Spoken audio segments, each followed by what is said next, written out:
Today, it was one of those things. I think it was just the cutter that got him. He's been lights out for us all year long. And you look at the first inning, very good. Third inning, very good. We don't make a play, double play ball. There was a flare out there. So that second inning, couldn't get command of that cutter, and there were a lot of misfires. But for him to rebound, I felt good after that third inning. So I was going to have him go back out in that fourth inning. He led off, and but the long inning prior, and the thing with Anderson, and so for me at that point in time, going to the pen and kind of playing the matchup game going forward for the rest of the game, I knew we had coverage, made the most sense.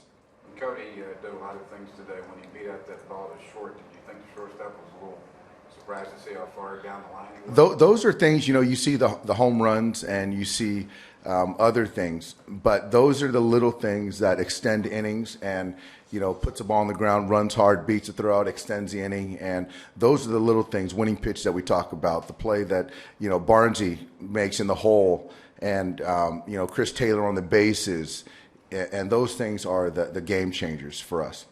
What do you think of Kenley's stroke? Kenley? Yeah, Kenley's stroke. Kenley's got a good stroke. He's been lobbying for more at-bats, so, I think he's hitting 500 on the season, so he's putting the ball on play, hitting the barrel.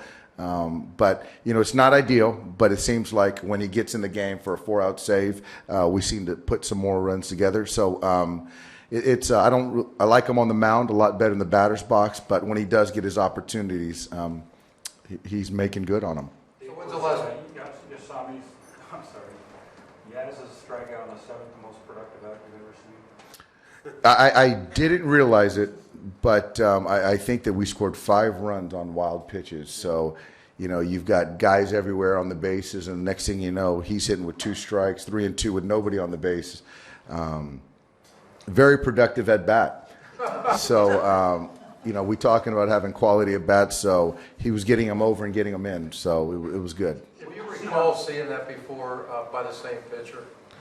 Well, you do see that. And Ottavino's been one of their guys, the last couple of years, and it's one of those things. He had one of those days.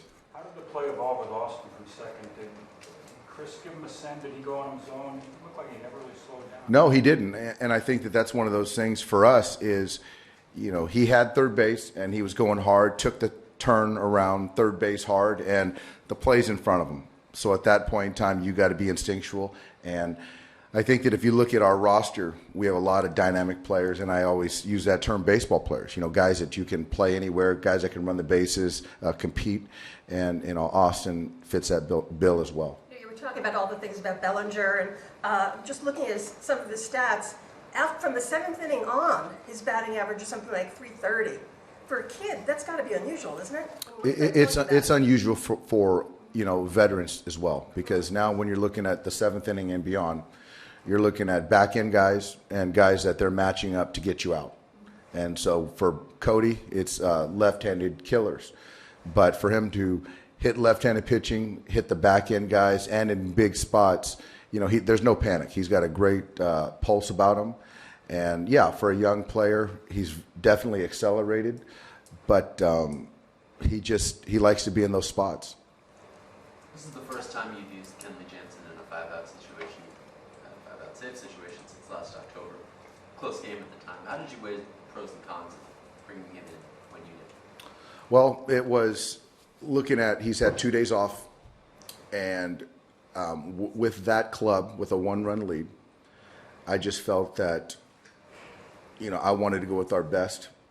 And that part of the lineup coming up, he had Story in the top of the order coming up, and I didn't want anything to,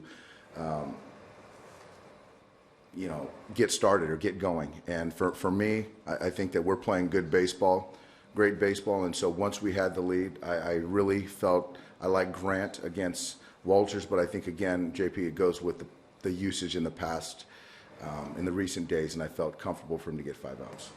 This is about as wacky a game as you've seen in a while? That was a long, crazy game, to kind of go through all the things and where we were at, but for us to hang in there, it's just a credit to our guys. And we talk about playing every pitch, and that's what we did today.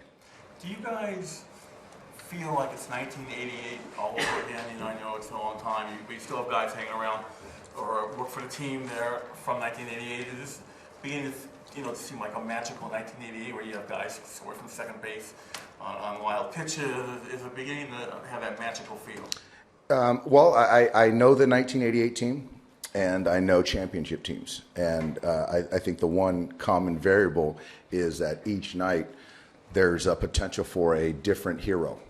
And there's a very unselfish group. And that 88 team, albeit they were together for a long time, the nucleus, but they played together. They were unselfish, and they were different heroes. And so for us, I don't know how many guys in that clubhouse are familiar with the 1988 team, but when you look at championship caliber teams, there's a lot of things that we like. During the streak, when you're hot, but how much of that is also just straight ability or momentum, or like things are just falling into place as well? There's, people always talk about hitting's contagious, winning's contagious, and there's certainly an environment, a vibe, a mentality that, we're going to win each day. So regardless of who takes the mound or what circumstance, kind of how the game plays out, we're not going to get down. We're going to keep playing, and I think, when the last out is made, we expect to win. Dave, what did you kind of think make of out in the third?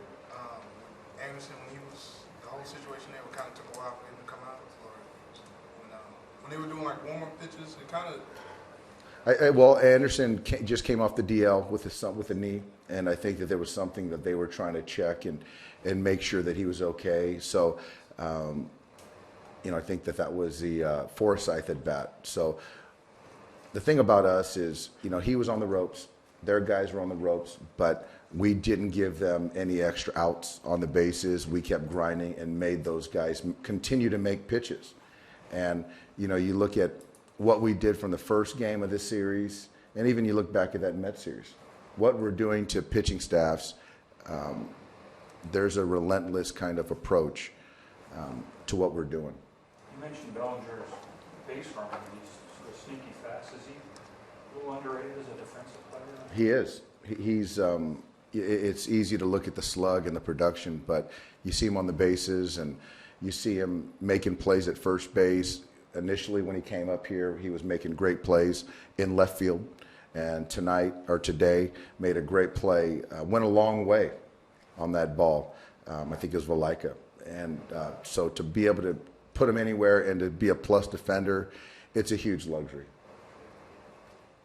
Once you went up big in the bottom eighth, did you waver on whether to send out Kenley for the ninth? I did. I thought about it, but I think that still with that lead, and you have Kenta going to make a start on Tuesday. You've got Morrow down, and so essentially you've got one guy in the pen. So if you go to Romo and something happens, a ball off the ankle, something happens, then we lose our starter for Tuesday, and then you start trying to patchwork things. So where Kenley was at, again, with his the last couple days off, that was the only option. You walked the guy, you're right. Yeah, that was a good streak. That was historical. That was very historic, and a couple close pitches that were down that didn't go his way, but Kenley's the best in the game.